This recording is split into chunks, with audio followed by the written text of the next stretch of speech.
Welcome to episode of God Only Knows of Sweet Lemons. Thank you for all you people who've been supporting the podcast up until now. It's been so much fun to see all of you people actually enjoying what we do. But for all of you out there who haven't subscribed, I've checked our analytics. About 10% of the people who watch this podcast are not subscribed. So please do me a favor, subscribe to the channel, and we can get some great guests like we have today. Rufus. Oh, what an intro that was. Yeah, it was seamless, wasn't it? Absolutely brilliant pivot there. Matt Hancock would be proud of that. I forgot to say, hello, Shagger. Oh, thank you, mate. It's incredible, that catchphrase. How many times I've heard that. Yep. I feel like John McEnroe at Wimbledon when everyone screams, that was on the line, man. Well, the thing is, it's great because it's such a good brand. It's such an easy way for people to remember you because it's like, hello, Shagger. Like when we did that thing at Oxford Union, when you said that, everyone fucking went mental. It's nice to have a thing. Yeah. Because at least you have one joke that you know people will like. Once you get a bit of momentum behind one phrase, you can just use it and people will like it. Yeah. Where did it even come from? Like, because I literally know nothing. Like because I saw your videos were probably after you'd blown up, like probably like maybe a year ago, probably. So how did you get to the point where now you're basically popping off? Right, I'm going to come out with a big admission here. Here we go. I've got something to admit. Please. I didn't come up with Hello Shaggers. Did you not? At least that phrase, I didn't come up with it. So our friend group, I started out by making Snapchat stories, which I then just ripped off my Snapchat and started uploading to TikTok because someone I know basically suggested, I think people might like these if you put them on TikTok. So that's how I started posting on TikTok. But Hello Shaggers was something I was saying in the Snapchat stories because it was just what our friend group said to each other. I see. That was just the go-to greeting at the time. I think it was just a running funny thing between us. So I was saying it in the videos because we all liked it. And then I just never stopped, really. Yeah. So I don't know how that started. Yeah, I don't know who came up with Hello Shaggers. I don't think it was me. Yeah, but I mean, that's the ultimate dream, like in a boys group, to make like one of your running jokes an actual like internet meme. But now, like, I now own it. You so trademark, copyright. Exactly. No one can take it away from you. Yeah. Yeah. So then you started posting on TikTok. Yeah. So I started posting on TikTok. And you know, there's a funny narrative that goes around. There's a lot of people who get big on social media and stuff. And they always go, oh, I never thought, you know, I'd get anywhere. I just started posting. Yeah. That has to be bullshit now. Maybe it applied back in the day, but I've lived through a whole generation of people blowing up on various social media platforms from posting videos. You have to, you can't be like, oh, I didn't expect it to go anywhere. You don't do it by mistake. Mate, yeah, exactly. You can't, especially with TikTok, because TikTok specifically needs you to commit. Like a video a day, constant grind, blah, blah, blah. Like maybe back in the day, but not anymore, definitely. You can't say, oh, I was never expecting to blow up when I uploaded a video every day for a month in the hope that I would blow up. Yeah, it's true. It's true. Because I just wanted a creative outlet. That's why I started. I went to music college. Really? Yeah. So that's what I did in a gap year between high school and university. I went to music college for a year to become a rock star. Really? That was my dream. Yeah, absolutely. And what I found is that's quite hard. Yeah, that definitely is. Music is really hard because it's like you kind of have to have someone allow you to become successful. You can't just really do it by yourself. You need to have someone else believe in you. And for that to happen, you need to sort of bump into the right people, which requires a huge amount of luck. Like I went to music college with a lot of very talented people who are like, they perform and you go, wow, you could, you know, you could be a rock star. Yeah. But you never will be just because you didn't get lucky, if you know what I mean. And it's just statistics as well. Yeah. And it's just one of those brutally difficult things. It's really hard to get people interested in your music. Do you know what I mean? And I hate to use this phrase. Please. But it is releasing music on the internet is a little bit like throwing a hot dog down a hallway. if you know what I mean. Like shagging a porn star. Yeah. How do I put? Basically, it's not really going to connect with anything.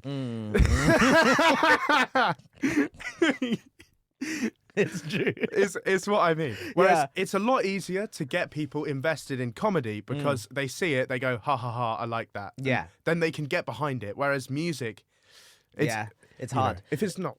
It's hard. I mean, the thing that I've always said definitely is like with comedy, specifically stand-up, which is what I do, is like with music, like you said, you'll have some people who are incredible, who are singing alone in their room and no one will ever hear their stuff.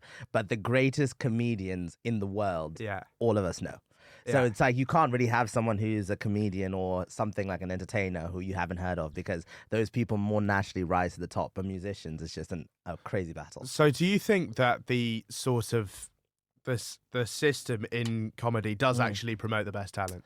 I think yes and no. I think everything is capitalism. Everything is supply and demand. What is needed at this specific time? What is gonna like come to the top because of whatever reason?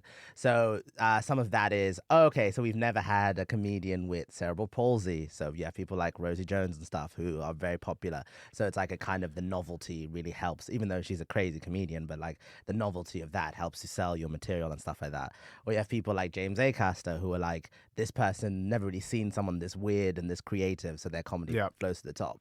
But in stand-up and really any other comedy, really like writing as well, sort of, you have this system where it's like, if you are good, you kind of do get to the top. Like, because it's like, if you compare someone like Chris Rock to someone who's been doing it for a year, there'll be a chasm of difference. Yeah. But in music, you can really have someone who's never made a cent busking on the street who is better than a lot of pop stars. Yeah. And another thing which you get in music, but it's quite hard to get in comedy, is the one-hit wonder as well. People who sort of blow up off the back of one thing that gets trendy and then immediately like disappear, basically. Yeah. Whereas with comedy, it's just really, what are you going to do? You have one joke that's really solid joke. Was really, really so funny. That's just the best joke ever. Yeah. And then you just totally disappear. It's not really possible. No, it's not. What instruments do you play? I play guitar and piano. So my parents basically forced me to have music lessons. Really? Me too. But I actually enjoyed playing. So, and I think that's the sign. Your parents force you to do stuff, but then outside of that, I would actually play it myself. Yeah. So that, because my parents, for example, have forced my sister to do loads and loads of stuff as well. They forced her to do piano for years, but she absolutely hated it and would never play it. Of course. Yeah. But as like most kids would do. But I took to that. And that was sort of like that was my hobby at school. Yeah. What did you do grades with any of your instruments? Or did you just play for fun? No, so I grades are sort of a very like classical and academic approach to music, right? So it's all about reading the piece, playing it perfectly. It's very rigid. It's not very creative. It's just quite technical. It is, yeah. And that's not really what I wanted to do. What I'd love to do is be creative, write songs, write lyrics, put it together. And so obviously you need a bit of technical proficiency to be able to do that, but I'm not the greatest at either, really. Really? No, I'm not very good at either. I'm like, well, compared to the average person, obviously. I'm sure. Compared to the average person, you must be incredible. Compared to the average person who plays those instruments, I'm not great. But it's just fun and creative. Yeah, no, I get that. I mean, because I did grades at my school. So I did violin and piano to grade 8 and 7. Yeah. But it's quite hardcore, that. Yeah, it was very hardcore. I was such a cool kid. Were you in the band? No, so were you in the orchestra? Yes, I was in the chamber orchestra. This guy was first violin. Yeah, I was lead of the first violin. Yeah, baby. I'm fucking shredding on the violin. And it's like, you get to a point where it's like, you just get good at reading pieces and you get good at doing grades, but the actual creativity never comes. Yeah. So I'd say now that I've been out of school for like 7 years and been playing the piano for fun, now I'm like, I actually feel creative on this. Yeah. But before I was just like, I just knew how to play pieces. Yeah, right. And I didn't really, like, if someone asked me, try to figure out how to play this song, I would have no idea how to do it. But now that I've been playing stuff for fun, I like understand chords and all that stuff. But the grades are kind of just bullshit. Yeah, I'm going to say something which might not make a lot of sense now, but I think being too good at the instruments actually limits you. Interesting. I'm going to use the example Jacob Collier. You know him? No, I don't. So he's a musician. He's basically the the biggest musical genius I've ever seen. Okay, yeah. There's videos of him playing sort of like just tapping out like 31, 32 time signatures and all this sort of stuff. He's basically a virtuoso at every instrument. Yeah. He's a musical genius. Even him explaining music, like it's unbelievable. He goes around and gives lectures where he explains music. Yeah. And but his music is not, I don't like it. Why? Because it's too complex. It's academic, his music. Like when you listen to it, you're like, this is an exercise in exploring musical ideas and concepts rather than trying to make like an emotionally coherent and engaging piece of music. Whereas I think if you're a bit worse in that and you understand music on a bit more of a basic raw sort of level, then it's quite a bit easier to just connect emotionally with that kind of music. Like a lot of the famous musicians obviously can't read music. No, they can't. And which is a narrative that's interesting because they go, oh, I can't read music. And people who don't play music think, oh, that means they can't like understand. Obviously, they've got a great innate understanding of music, and they can read some stuff like chord sheets and tabs. They just can't read the actual notation. And so that is a bit of a bullshit narrative. But I've always liked those artists with a little bit like who just aren't like it's not like a technical performance. It's not like listening to a world-class opera singer, which is great. Yeah. But it's not quite as human. Yeah, no, that's actually really fascinating. I mean, it's definitely true because I think what ends up happening is you kind of lose focus of the fact that music came first and then music documentation and theory came second. Yeah. But then if you have people who start in the theory, you kind of just focus on just getting good at the theory and making like beautiful things on like sheets of music and stuff. Like I forget who the guy who wrote it, but I remember when I was doing my grade 5 theory, we had to study this song called 3 minutes and 14 seconds. And it's just silence for 3 minutes and John 14 Cage. seconds. Yes, John Cage. And that is an example. Yeah, I hate that sort of shit. Because, the idea, I think the musical concept behind it is you're supposed to just sit there and just listen to sort of the world around you, and that's the piece of music. Yeah. Which, firstly, he can fuck off because that's actually not a piece of that's the opposite of a piece of music. It is, yeah. So it's just anti-music. And also, it's basically the equivalent of, I went to the Tate Modern, which is full of shit modern art. Yes. Really shit. Classically. And one of the exhibits was a piece of paper in an irregular octagon stuck on the wall, just a piece of white paper. Yeah. And they said, this is one of 8 pieces at different galleries around the world. It doesn't matter the orientation or where it's placed. Okay. Fine.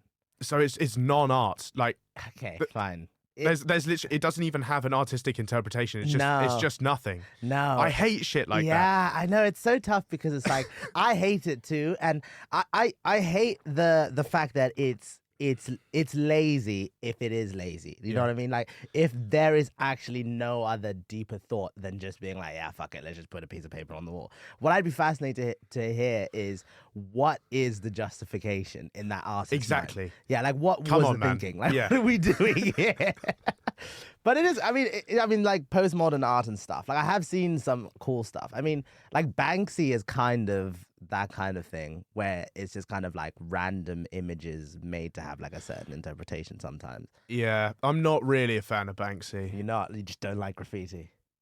It's not that there isn't any artistic merit or skill in what he's doing, but he's sort of just a hype merchant who kind of plays up to sort of trendy topics and stuff. Yeah. And I feel like he doesn't really make all that much. Like, No. I feel like I could spray paint a wall once every 6 months. Yeah.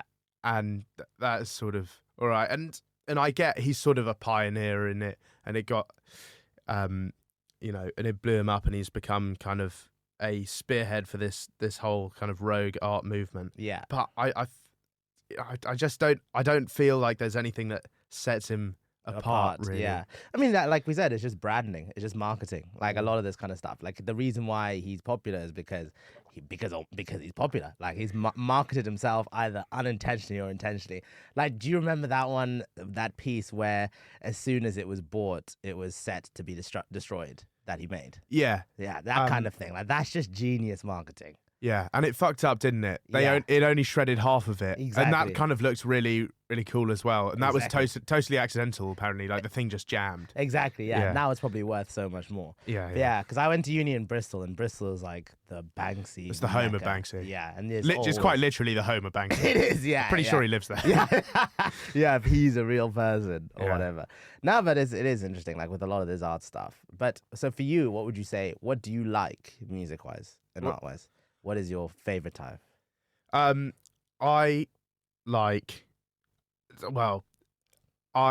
love like sad girly music. Really? Oh yeah. And it goes against my entire brand, everything about music. But there's nothing I love more than sticking on a bit of Lana Del Rey. Really? Yeah, absolutely. I love that so much. It's like soft boy anthems. Yes. Is sort of what I like. Yeah. Like sort of later years, slower Arctic Monkeys stuff. Yeah. Just whack that on. Oh my god. Yeah. So wait. So you don't like the earlier Arctic Monkeys? I mean, I do, but I would rarely listen to it. It's not like I'll be cooking or something and then just whack on like From the Ritz to the Rubble. Yeah. It's a bit sort of hardcore. Like, I mean, there's loads of music I really don't like. Yeah. As well. I think that's actually a bit easier. Yeah, let's go. Jazz. Really? All of it. Metal. Okay, fine. Jazz is a huge one. I love that. Soul, funk.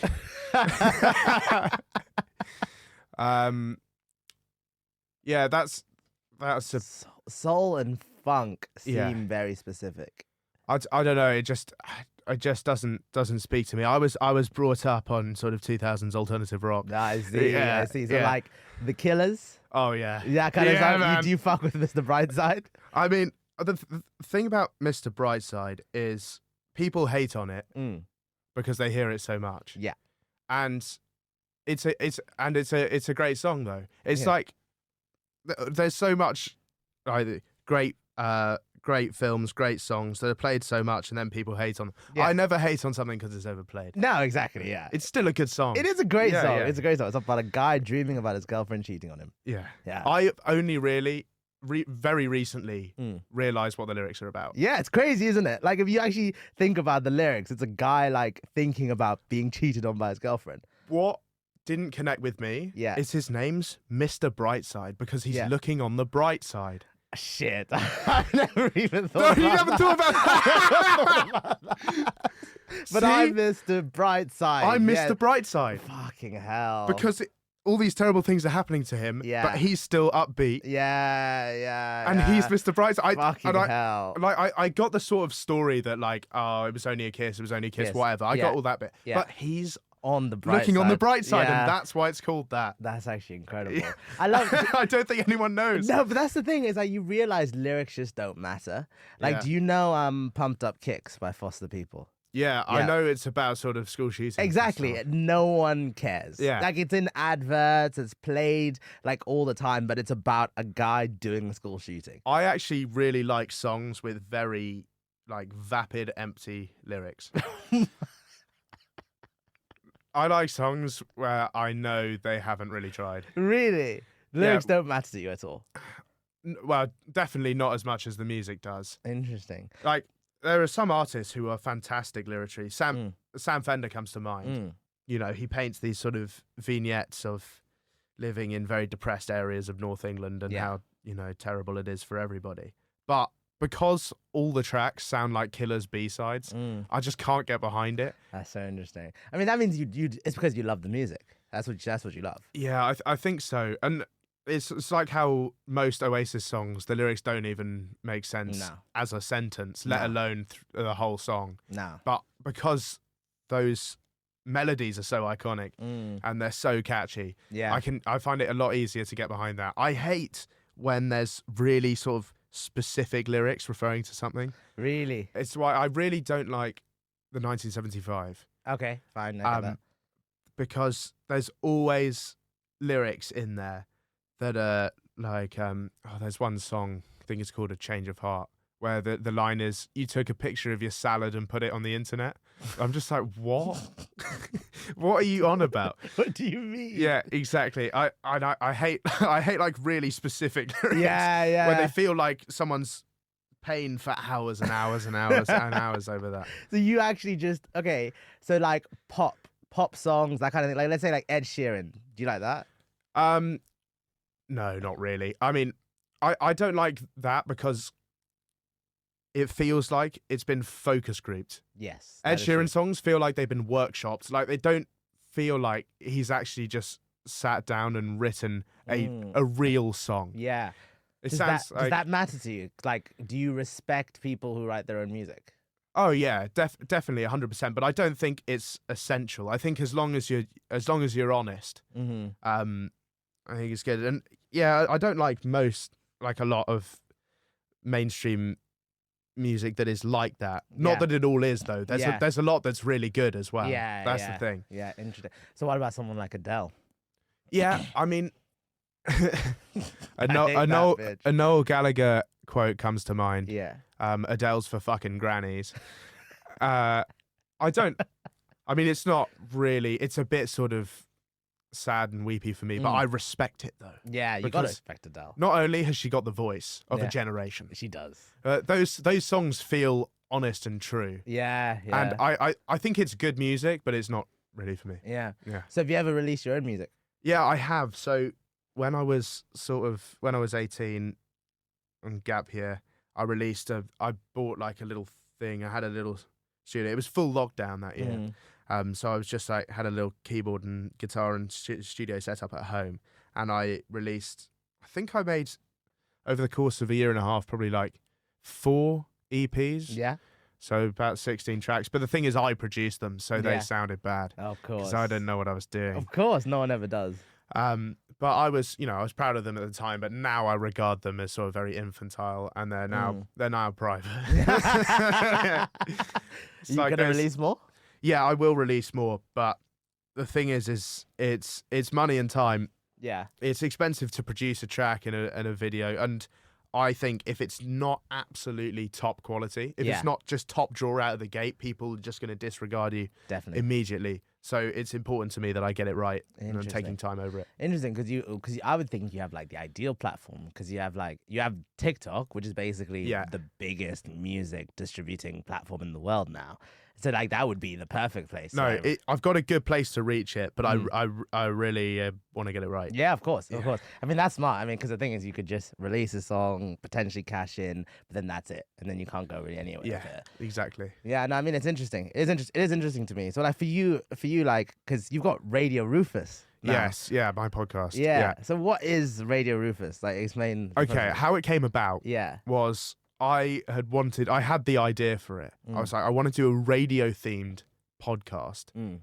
And it would be cool if it was set in the 60s. Because, I don't know, it's just an excuse to wear a suit sometimes, which is a nice feeling. Yeah, of course. And I love Mad Men, the TV show, which is set in that era. And I'd have some sort of romantic ideals of, like, the 60s era, big time in the city, sort of smoking indoors, drinking at lunch, cheating on your wife. Then men were men. Yeah, exactly. And sort of like doing corporate business, but not actually doing that much work and getting paid quite a lot for it. Oh, those are the days. Yeah. So I wanted to sort of I wanted to live that experience. Yeah. And then fortunately, the fellas studios who produce it got a funding round, and then they're like, we're looking to expand. I'd been on a couple of their shows before as a guest, and they were like, we'd like you to potentially do one. So I gave them that idea. I was like, okay, this is what I want to do. And they were basically like, yeah, let's do it. So that's what we do every day. Every week we cover, your normal radio topics, news, sports, games, but it's all jokes. The news stories are just not real. Well, they're real, but they're not, relevant. Yeah, I see. Yeah. Yeah, like we covered a story the other day about a turkey getting killed with a slingshot after terrorizing a town. Yeah, I saw that. It's that sort of stuff. And then I do songs at the end. Yeah. So that's my main thing at the moment on my personal account is doing parody songs now. Yeah. I've transitioned. I mean, I still do the old stuff as well. Yeah, of course. But I have added the songs to the repertoire, and they become, a bit of a thing. So I also play songs on the podcast as well, just to sort of get it all out there. But it's great fun. Yeah, no, it sounds it. So it's like you've got a producer with you, don't you? Yeah. So it's funny. So he Aidan, my producer, he works at the Fellas, and originally he was just going to be sort of there, like actually mixing the show while I was doing my thing. Yeah. But as soon as we sat down, well, episode 1, I did the introduction. Yeah. And then it took him 6 takes to get his line right. And I thought, oh, fuck. Oh, what am I in for? Yeah, what am I in for here? But once he got it right, it went smoothly from there. And we quickly discovered that the sort of comedic chemistry was good, and he should have a big role in the show, basically. Yeah. And just be part of it. Interesting. So that was not really originally planned or thought about until we got into the studio, because I didn't know how it was going to work. I'd only met him sort of once or twice before, and fortunately immediately it clicked, so everything was fine. And now he's in it so much he can't even produce it. So we actually have another editor sitting outside who has to cut the show. Yeah. Oh, that's so funny. I mean, that's good. Like, it's good. I love it when like things like that happen, when you get like accidental chemistry that just builds like that completely by mistake. Yeah, absolutely. So how have you found, so for you, like, do you have creative control over the podcast, or is it like the studio that has it? Yeah. Basically we meet every week to decide what we're doing. Yeah. And then we go in and record it. And basically we basically just do every idea that I've had. And then if the studio will occasionally come back and be like, well, we're gonna have to cut that out. and I'm happy to let them do that, because they know what's sort of best for the the brand and the company. But I get to do all the ideas that I want. Yeah. And only a few ideas have been totally shut down. Really? Like my idea of playing Russian roulette on the podcast. Not with a real gun. Oh yeah, not with a real gun. But they were like, this probably isn't the greatest.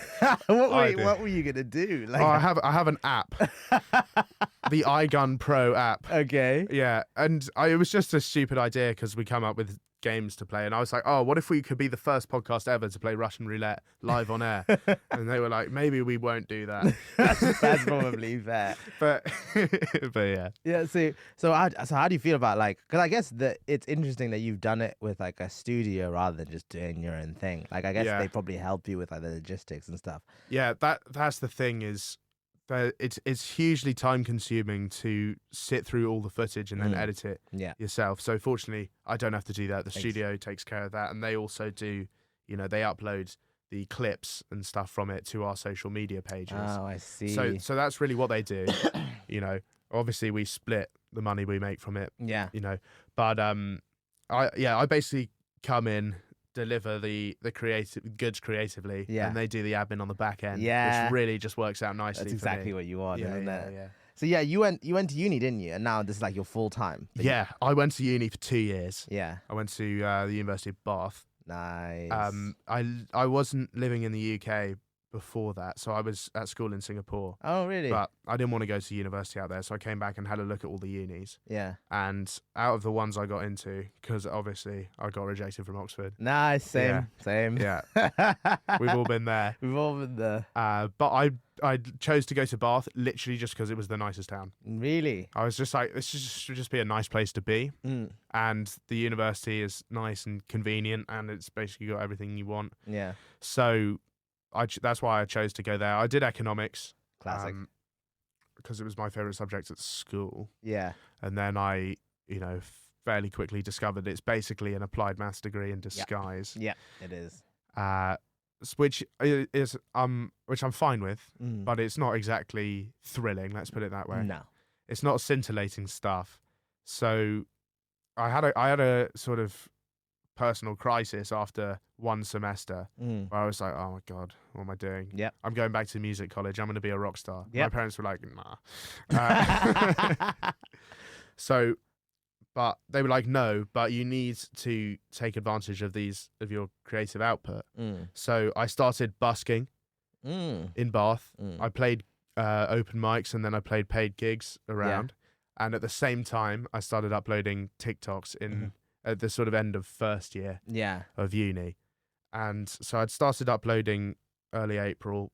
And then by the time I came back at the end of summer, I had a quarter of 1 million followers. So it was sort of a big surprising summer for me. My TikTok took off, and then I was doing them both at the same time for second year, and then I left at the end of second year.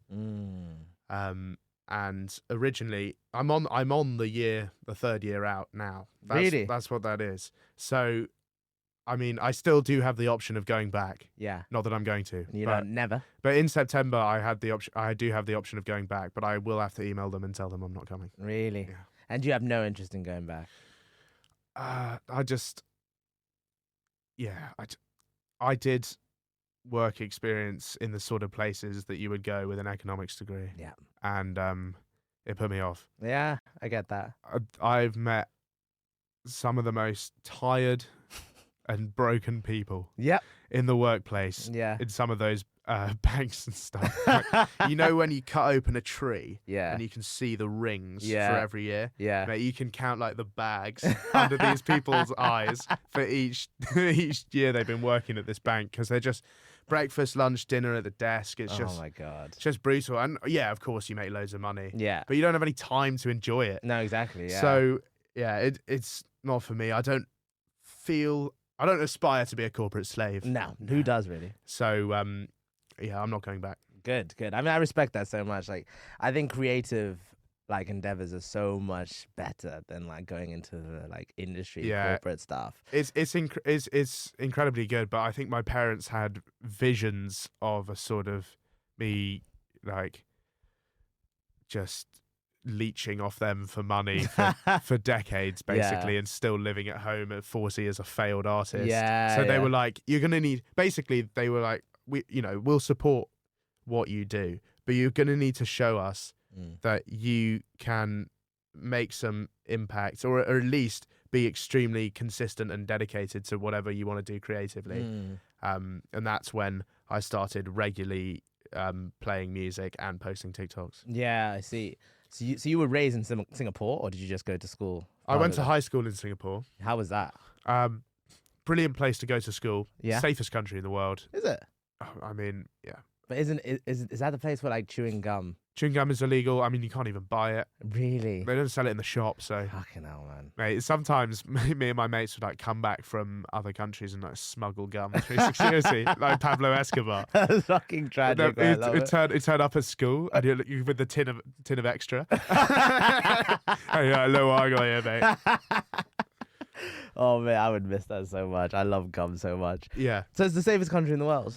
Yeah, I can't remember there being a crime. Yeah. Ever, to be honest. It was totally safe. Like my 12-year-old sister could just take taxis by herself. It would be totally fine. Wow. It's a totally law-abiding country, and how that works is very, very strict laws. Of course. And a culture of following those laws.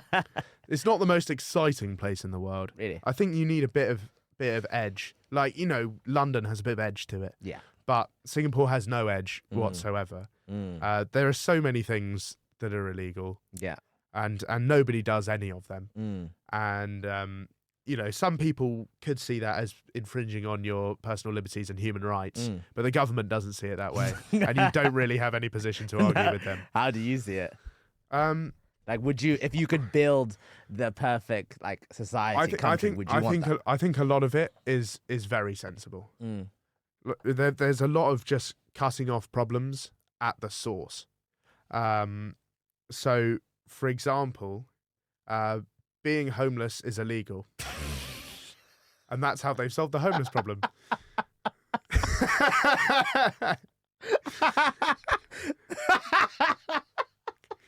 Okay. All right. I mean, yeah. Yeah. The thing about Singapore is its model really only works for small countries. Yeah.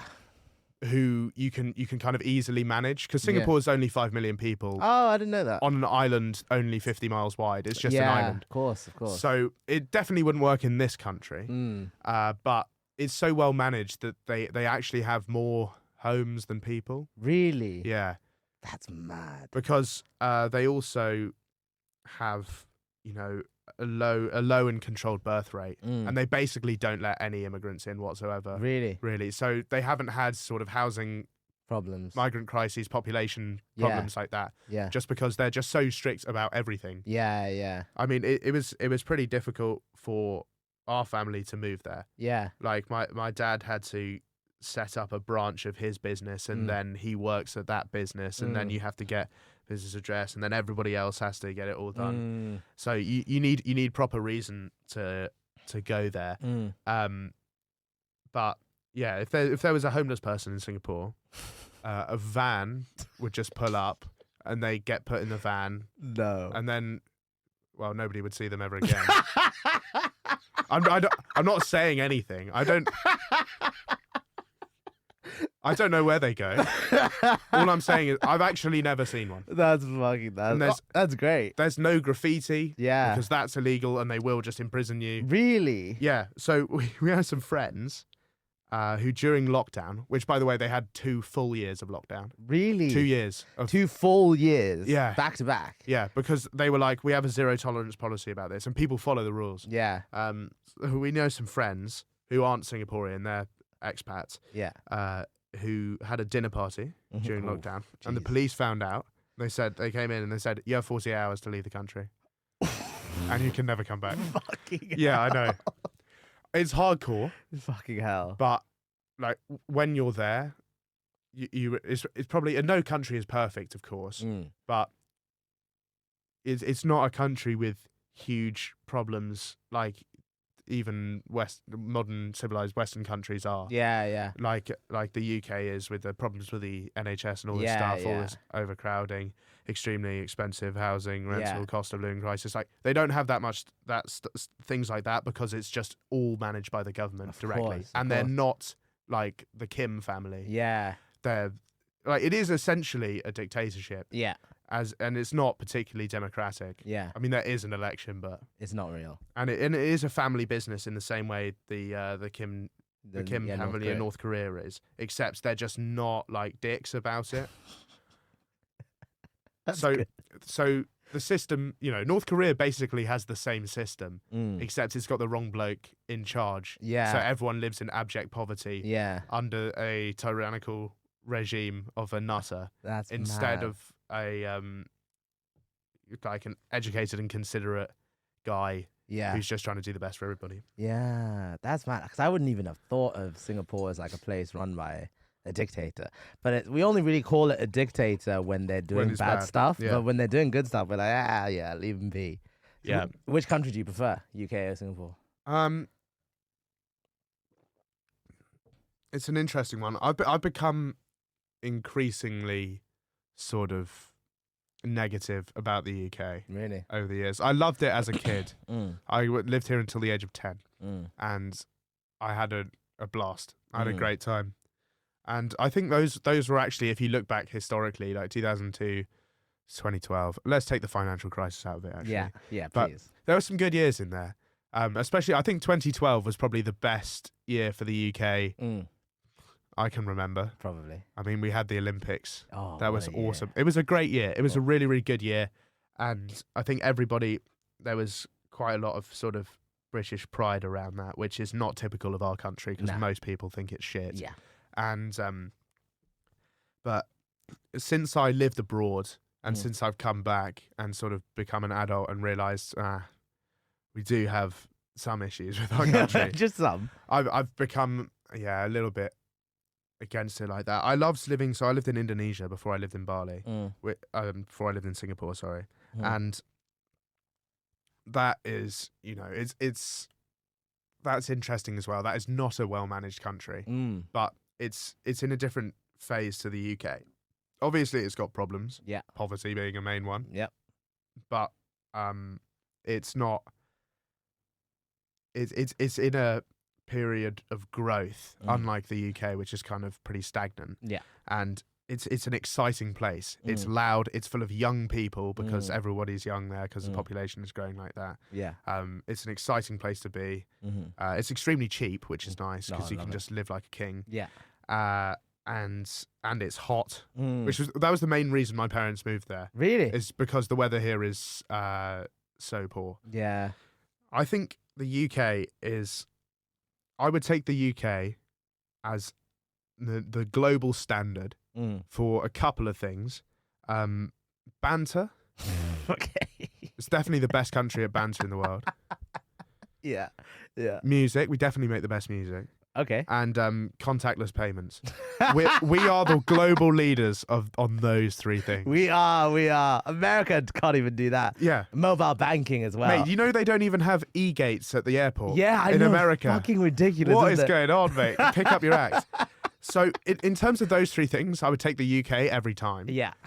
But I mean the weather, and it's not just that it rains all the time, which is what people say about the UK, but it gets dark too early in the winter, which is just upsetting. Yeah. So I went to Sweden last week, and there it's even worse, obviously, because they're even more far north, and the sun sets at like 2:30 in the winter. Christ. And basically everyone just goes into a seasonal depression. I was there last weekend, which is basically like the first days of spring. Yeah. And everyone was like being so positive about the whole thing, because finally they're not freezing to death in the middle of the winter. Yeah. So we need to move it. If we could just move it sort of into the mid-Atlantic, I think that would solve a lot of problems. Definitely. And also there's just there's a general sort of distaste for the political machinations of our country, which is essentially it's now, politics is now at a point where, at least our generation, I'm sure you agree with this, it's not really about the policies of any party. There's just a general distrust of all politicians and politics in general, and just apathy. Yeah. And nobody cares about the politics anymore. Yeah. That's where it is. Yeah. It doesn't actually matter the politics itself. Nobody gives a fuck. No, it's so true. It's so true. Especially because it's like the Tories will probably lose next election, but like even so, like who cares? Yeah, like it'll be Keir Starmer, and he's basically the same thing, but it's Labour, and it's like, I don't know what it is. I mean, I think I definitely agree with you. Being young, like I'm 25, and it's just like I could not give a fuck about any of this politics stuff, because it's just like ultimately none of them are gonna do anything that benefits my life. I hate to say this, but you guys are irrelevant. Like if you look at how many followers like the parties have, right? I think the Labour Party has the party with the most members, right? And it's like 400,000. Really? Like. It's not a lot compared to like the Sidemen, if you know what I mean. That's what people will care about. Of our generation, care about more than politics. It's just an old-fashioned institution that doesn't interest anybody. Yeah, and it's very uncreative as well. Like there's no like, what if we try this new approach? It's all very much business as usual. Like it's managerial. It's not, because I mean, say what you want about America. Like I mean, I'm not a huge fan of the USA, like it's generally as a country, but it's like they're more willing to do like they like to stick the boat out. Not always. They don't always sail in the right direction, but they are willing to get in the water. Exactly. Like like Oregon State is just willing to be like, what if we just legalized all drugs? Yeah. What if we just made crack legal? See what happens. Speaking of that, so my parents' business does a lot of business to Canada, so I go there a lot. And it's pretty crazy. Canada has a policy which I don't agree with, which they're very strict on booze, right? Yeah. They're one of those countries, like Australia, where you can only buy it at the bottle-o. You can only buy booze from a special government-owned shop. Really? Like, you can't get it in Sainsbury's. I didn't know that. But they're very chill about drugs. Yeah. They've actually decriminalized all possession of all Class A drugs. And I've really saw the effects of this when I was walking around the city with my dad, and just one block over from a main tourist area. Yeah. We just take a bit of a wrong turning, and it is the main road into town, so you would drive past it if you were driving into Vancouver. Yeah. It's just lined with tents and rubbish. It's basically like Canada's Skid Row. Yeah. And the fact that a modern developed nation like that has allowed it to get into this state and then made it worse when this problem was already happening, made it worse by totally decriminalizing possession of all Class A drugs. Yeah. Is absolutely batshit. It is, yeah.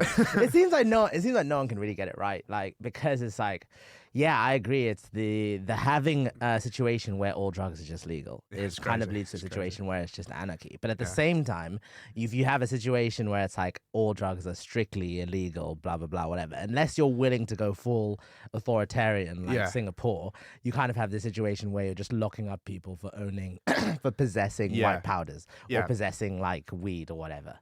Yeah. How Singapore would do it. I mean, I think you can already guess Singapore's drug policy. Yes, I think I can, yeah. If you have them, we will whip you. And you don't want those whips because they leave permanent scars. It's hardcore stuff. If you get the lash, and it's a genuine punishment. Jesus fucking Christ. Yeah. They will do that to you.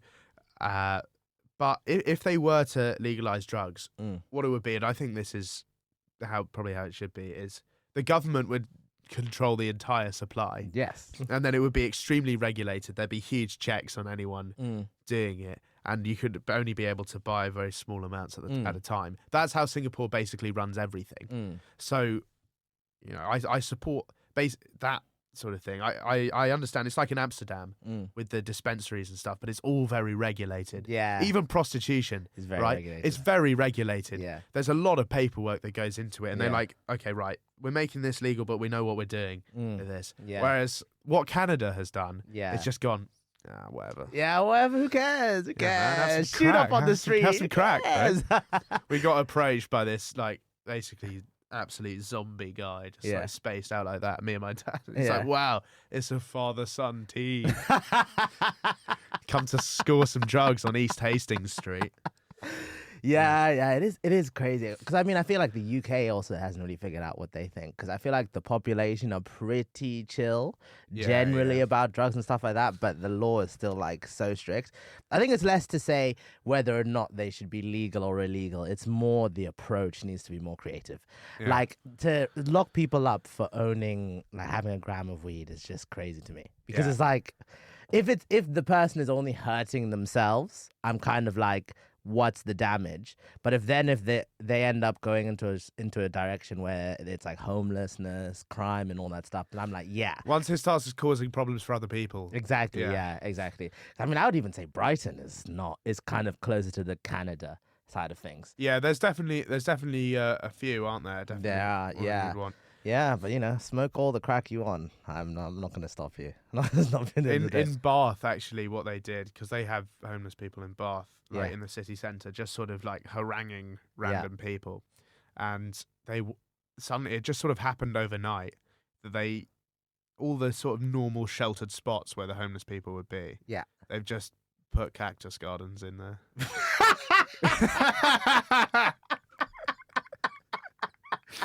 Genuinely true. No. Yeah. That is evil. That's like a cartoon. Like, it's crazy. Putting cactus gardens like a trap for homeless people. Fucking hell. Yeah, fine. I mean, if it works, it works. Got to find a new spot there. Exactly. Oh man. Yeah. So what does the future look like for you in terms of content and stuff? What's the goal? Yeah, well, I am committed to being a content machine. Now it's my full-time job. It's it's all I need to think about. I'm young. I'm not in a relationship. I have no responsibility. Damn.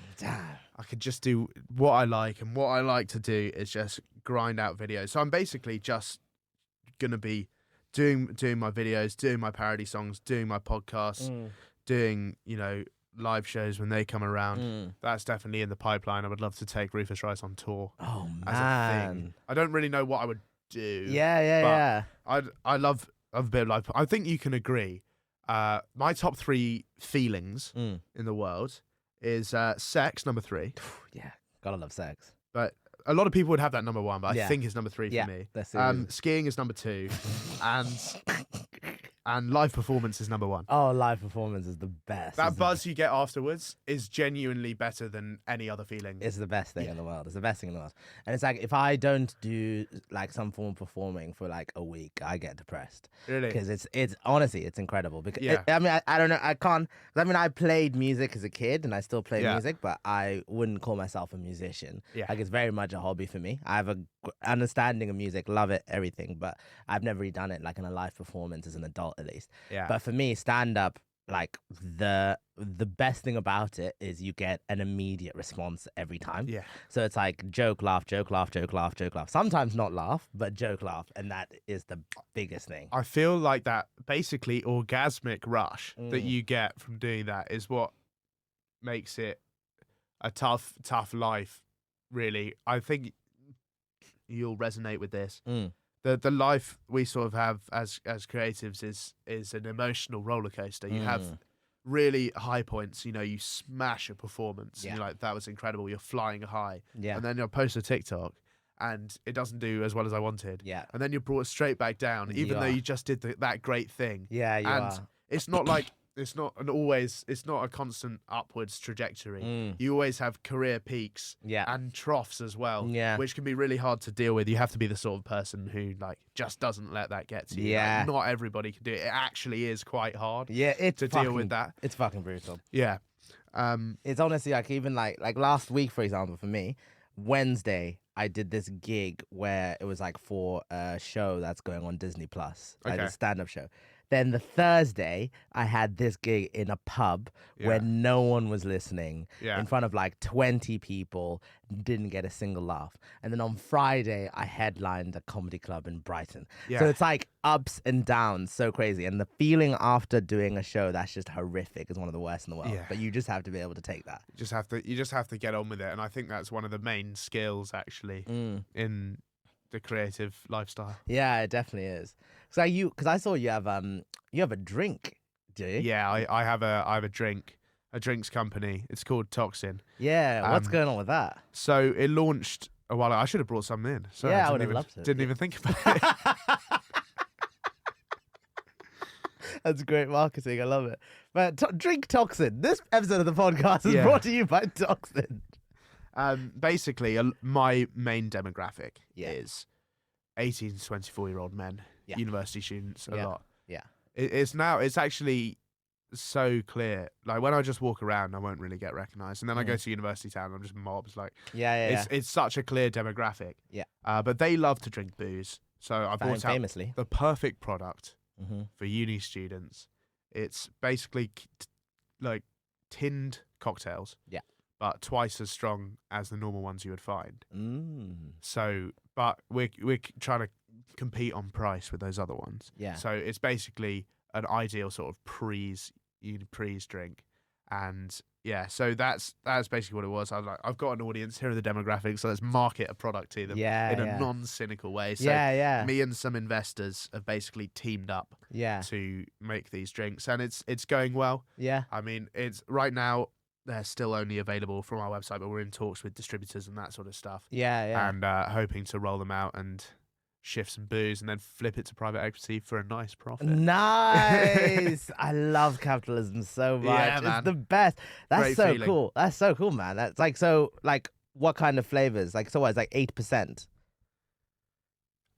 Yeah, absolutely. 8 to 10%. Yeah. So we've got mojito, margarita, and cosmopolitan right now. Yeah. Which is basically, if you're an uneducated swine and don't know what those are, that's rum and mint, tequila and lime, and vodka and cranberry. And then we're bringing out a lovely little gin and strawberry one. Yeah, coming out soon. Mate, so that is sick. And I will tell you right now, an unbiased viewpoint, they're delicious and they're lethal. Like, they will go to your head. They will go to your head. I mean, oh, mate. Wow, if you give me some, I'll definitely talk about them on the podcast. I should have given you some. I'm so sorry. I mean, we live in the same city. You can give me some in. Yeah. You can give me some whatever you want. Just come round. Definitely will. No, that's so cool. Yeah, because my demographic is pretty similar. Mine's probably slightly older, but like 20 to 25. Yeah. I'd say my demographic has always been like 2 years younger than me. Okay. Generally. Not necessarily uni students, kind of more women than men, which I've never really understood. Really? Yeah. I dream of some splits like that. Yeah. I wish I didn't have the most skewed male-female audience of anybody I've ever met, but I do. Yeah. Because it's 88-12 percent wise. Really? But I guess it's lads humor. That's your thing. I mean, I'm not like, I know why it's happened. Yeah. I haven't tried to like make content for women, but I sort of wish I had, because they are much more willing to buy things from you. Mm-hmm. That is just raw stats there. Yeah. They are. And also they're just a bit more agreeable. Like blokes see things, like they see my videos, and if one of them's not very good, I go, oh, that's not funny. Yeah. Whereas women tend to get more emotionally invested in the narrative of something, get behind something a lot more. Whereas guys are like, oh, whatever. Yeah. No, I get that definitely. Yeah. I get that definitely. No, but it's cool. Yeah, I feel like I don't know. I feel like with me, I would say it's the guys that like my stuff, like come to my shows and stuff like that. They tend to be brought by their girlfriends. So that's ideal. Yeah. I am often approached by girls who go, oh, you're my brother's favorite TikToker. Can I get a picture of him for you? To send to my brother. Yeah, or like, I don't know who you are. Yeah. But my boyfriend really loves your stuff. Yeah. So let's get a picture. That's so funny. That's funny. Yeah. Do you get recognized a lot? Yeah, it's quite a lot. I mean, I can't go clubbing anymore. Really? It's been ruined for me. Really? I don't get left alone, man. Really? Yeah. So like where? Like in Brighton, London, anywhere, Bristol. Yeah. That's mad. So what's that experience like? Like let's say you walk into a club. Yeah. And then what is it? The night just ruined basically, or what? Yeah. So I go in there, and as soon as I'm sort of spotted, and the word spreads a bit, like I just won't get left alone. I'll just constantly have people taking photos with me, trying to talk to me. Yeah. All that sort of thing. Just following me around. So yeah. And how do you feel about that? I mean, it's easy to complain about. Yeah. But if you look at the pros and cons of doing the job that I do, I'd say it's relatively little downside. Yeah, of course. It's easy to be like, I don't get to enjoy X, but if you look at all the positives you do have and how lucky you are to be doing the exact job that you want in a creative way, then there's very little to complain about, really. Like, if it's just sort of clubbing that I have to give up, I'm absolutely fine with that. Yeah. Fine. I mean, that's really interesting. I mean, because I've had a couple of people who have like probably similar platforms to you, and it seems like that's like a running thing. Like, especially the nightclubs, young people, anything like that. Yeah. Do you get invited to stuff like loads? Oh, I get invited to so much shit, and I take great pleasure in saying no. Really? Why? Well, I just get a lot of messages from chancers, basically. Yeah. People who are just sort of shooting in the dark, and I respect. You got to do what you got to shoot a shot, but I think a lot of people don't recognize that I'm actually busy. Yeah. As in, I actually do have stuff to do. You have stuff to do, respecting your time. So I just get invited to ridiculous shit. Like, there's no way I would ever do that. And it's so funny. Like, a lot of random people just send me messages like, "Mate, you want to go for pints?"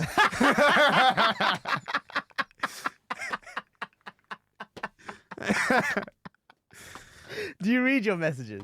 Yeah, I feel like people who say they don't read their messages are lying. Like, not like all of them, but I read them. Yeah, of course. I read them, and I swiftly delete almost all of them, except if they're from fit girls. And I'm sure a lot of them which they very rarely are. Yeah, because of your audience. Yeah, man. Fine. So the last thing I want to ask you. So this is like a tradition that I've had with this podcast. The way that we end it. So I actually didn't even tell you what the podcast is called. The podcast is called Sweet Lemons. Sweet Lemons. Sweet Lemons. Yeah. So basically, because I'm a comedian and I'm also a doctor, so it's a comedy podcast. But at the end, I like to ask people a question that is a deeper question about their life, to ask them about themselves, to get an insight on the person. So today's question, what I want to ask you. Who is your role model, if you have one? Yeah. And if not, what is the type of life that you would like to live? Oh, interesting that would make question. you fulfilled? Very interesting question. there are types of role models, aren't they? Like some people have celebrities as role models. Yeah. I really don't get that. Like having a celebrity idol, celebrity worship is something I don't get at all. I absolutely despise it. I think how can you sort of be your own person and like, you know, be an individual if you're sort of worshipping what somebody else does. So don't get that at all. There's people, of course, I respect, but it wouldn't be that. I would say the closest thing I have to a role model is my own dad. Yeah. Just because he's an absolute legend and he gave me the exact sort of upbringing and childhood and instilled in me the sorts of things that I would definitely want to pass on to my own kids. I'm very fortunate to come from a very happy family. A lot of people have described it as like the family from the French textbook, as in like just that happy family in the picture. My mum and dad started a business together when they were 25, just in a sort of one-room flat. They used to have to pack the fax machine away to have dinner at the table. That's how it started. And then by the time I was born, they had one employee. Yeah. And now, there's, 50 or so. Yeah. And so that's something I've always admired about them, is willing to strike out on their own. And I think that's why they were so supportive and sort of understood what I wanted to do, because they did the same thing. They did corporate jobs for a bit, and they were like, "This is not the life we want to lead. We're gonna take a punt on this." And it was because of that they managed to have a lifestyle which afforded me a very sort of happy childhood. Like because my dad was the boss of the business, for example, he could decide to take Mondays off to spend with me when I was a really small kid. Yeah. He could do that. And so I got to spend a lot of time with my parents, more than if they just had normal jobs, which was really, really something nice. And I would love to do the same for my own kids. And also I really do feel sad for people whose either like parents disagree on stuff, or they really disagree with their parents about stuff. Yeah. And it's just difficult. Like I think my parents are just just so cool and just reasonable, and I just agree with them on everything. So I basically just want to have my parents' life, so I can have that to my own kids. I got the opportunity to travel and live in different places, which I think is hugely important for your personal development and sort of understanding the world. So I'd love to do that as well. I mean, they even sort of had my dream wedding already. Really? Yeah. What was it? They own a ski holiday company. Of course. So they went skiing unbelievably on wedding day, and my dad, before the ceremony, him and his mate went out and skied the most difficult run in horrible conditions. Really? Just sort of carpe diem, let's go. And I sort of want to do that as well. I like that idea. Yeah, carpe that diem. Yeah. So, they sort of lived my ideal lifestyle already, but hopefully we can replicate that. That's beautiful. Rufus, it's been an absolute pleasure. Yeah, thank you so much for having me on. It's been a great chat. Thank you for coming. And everyone have a good one. I'll see you later. Bye-bye. Bye.